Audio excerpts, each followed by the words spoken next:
He was a man who was full of life and joy. He loved to joke. He had all these little riddles and rhymes that he would tell. One of his great things about Bill was he loved his family. And he loved those girls, and he spoiled them. And every day he would come home, he'd remember them little brown paper sacks you get at the store, you get Mary Jane stuff like that. He'd get each one of them a little brown paper sack, and he would bring each one of them home a paper sack full of candy. And of course, when they would hear him drive up, they'd holler, "Oh boy, Daddy's home." I mean, I can see him now.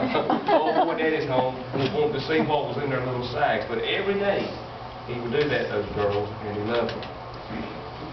One time he loaded up Vicky and Faye and some of their friends and carried them to a Donny Osmond concert. Now, can you see old boys from down there on the Trent River at a Donny Osmond concert?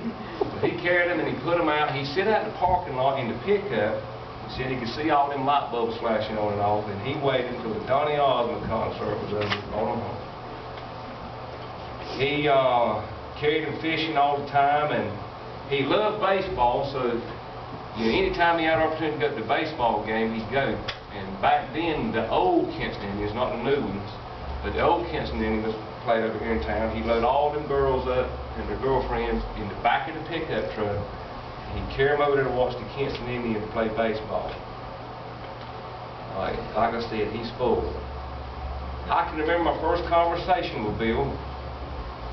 I called to talk to Billy one night. We got to courting there a little bit. And when he answered the phone, he said, "Hello, Sheriff's Department."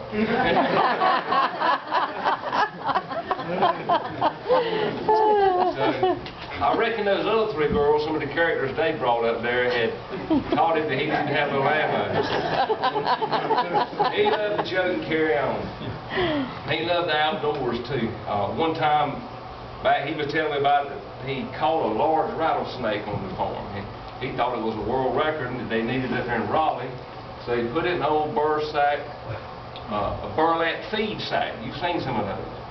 And with the teeth that go right through the side of it. Put him in the front seat of the pickup and he heads up there to Raleigh. And he said, "You know, Joe," he said, "I'm in that thing that you was in carried that snake. So they're going to lock me up." So he had to put his snake back in the truck and come back to Jones County. But he loved to fish. You could be fishing, out on a little aluminum boat now, and you see this big snake coming across the water. The first words out of his mouth was, "Let's catch him." But I was too into that.